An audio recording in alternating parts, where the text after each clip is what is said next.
Today I'm going to be talking about Horace Mann. The title of my paper was Horace Mann or Horace Mouse: How the Philosophies of the Founder of the Common School Movement Have Affected Education Today.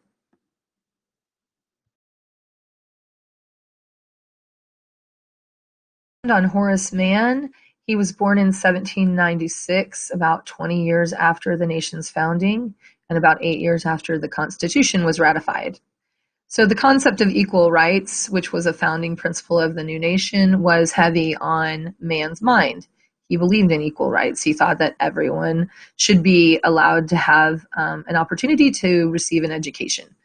Evangelical Protestantism was also sweeping the nation, and mostly the schools were run by the clergy. So anytime that anything was done, that anytime that Horace wanted to make a decision about schools or his principles of the common school movement, he had to go through the clergy because they were the ones in charge right at the time.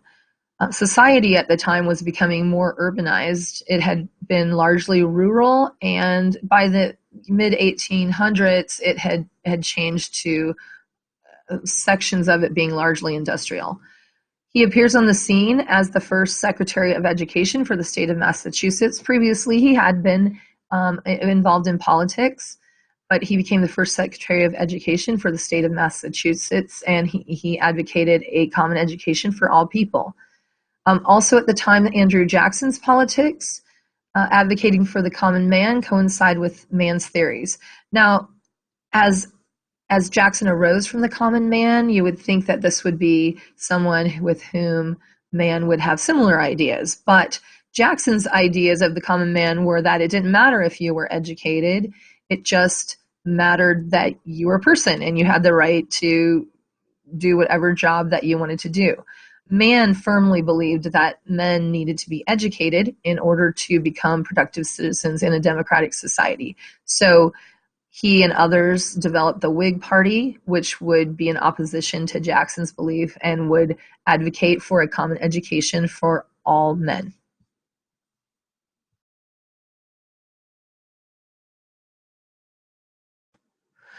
Mann was brought up with a Calvinistic upbringing. He decided, though, that it was a little harsh for him, and so he stepped away slightly from it and started believing more siding with more Unitarian views.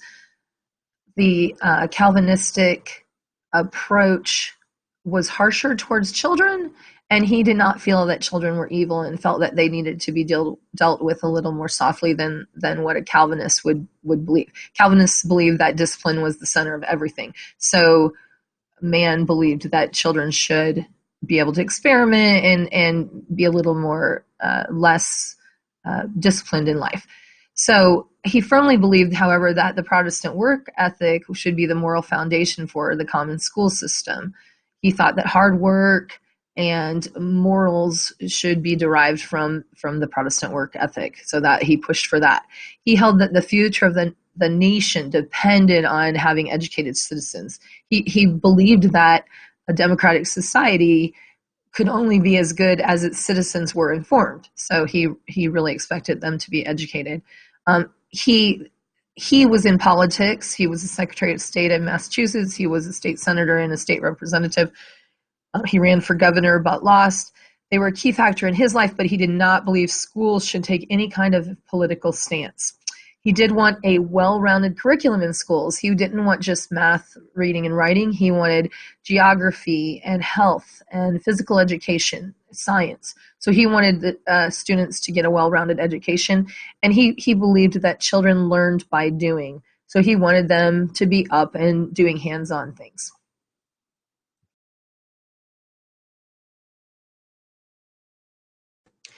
Mann traveled to Britain and he visited schools, and he saw that the upper class were given one set of curriculum that included many types of subjects, and then the lower class were just taught the basics. He didn't believe in that. He wanted American children to all have equal educations. He wanted children to learn through experiencing, by doing chores or going out and seeing nature. He really felt that the hands-on experience was how they learned. he set up what was called normal schools for teachers to be trained properly. And the normal schools came from a French school that had trained teachers. So he felt that teachers weren't educated and that they were just people thrown in that would be, very authoritarian and disciplined, but they really didn't know how to teach children. So he set up a school that would teach the teachers. When he went to school as a young man, he saw that many of the structures were falling down and were not put together well. So he felt that building and its contents were important to providing a good education. And he worked with businesses to convince them that a system of taxation was needed to fund the school system.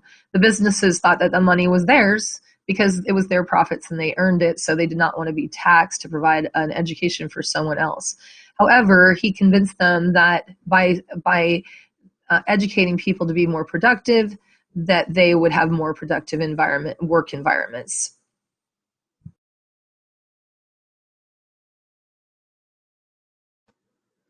Mann was a social reformer. He did not believe in slavery. He advocated for women's rights during a time when that just wasn't happening.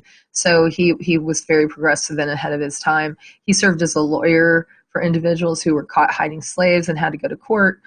In his final years, he worked for Antioch University that accepted and encouraged African Americans and women to enroll in college. So he was very progressive in that way. And of course, he believed that all children should receive an education. So his views on diversity were very advanced for his time.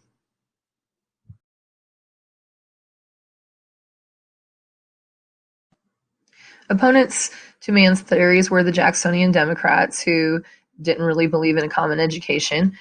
He also stood in opposition to Rousseau because he held firm beliefs in God. Rousseau was an agnostic and just thought that God had no place in anything that had to be learned. He thought God was unknowable. Mann was similar to the philosophers Owens, Pestalozzi, and Montessori, who advocated for hands-on learning experiences. He also believed in that. His views on diversity and educating women were very advanced. And while it appears that perhaps Mann set aside his Christian views just to push his school agenda through, he really looked at everything through a Christian lens. So even when he was advocating for funding for the schools, he advocated it through the Puritan ideals that money was just temporary, that money was a wealth that should be shared, and that it wasn't something that any individual should become wealthy off of, that money should go towards helping everyone. So his views were very Christian, and he promoted everything through that. And even though he went ahead and agreed that there would be no religion in schools, he did it because he thought that if you went to school and you were a Methodist and somebody came along and was a different denomination, that they started pushing their views on you, and if your parents didn't subscribe to that, then it would just promote intolerance in schools. And so he wanted schools to be a place of unity and growth. And so again, everything he saw came from a perspective of love and his wanting to help all mankind.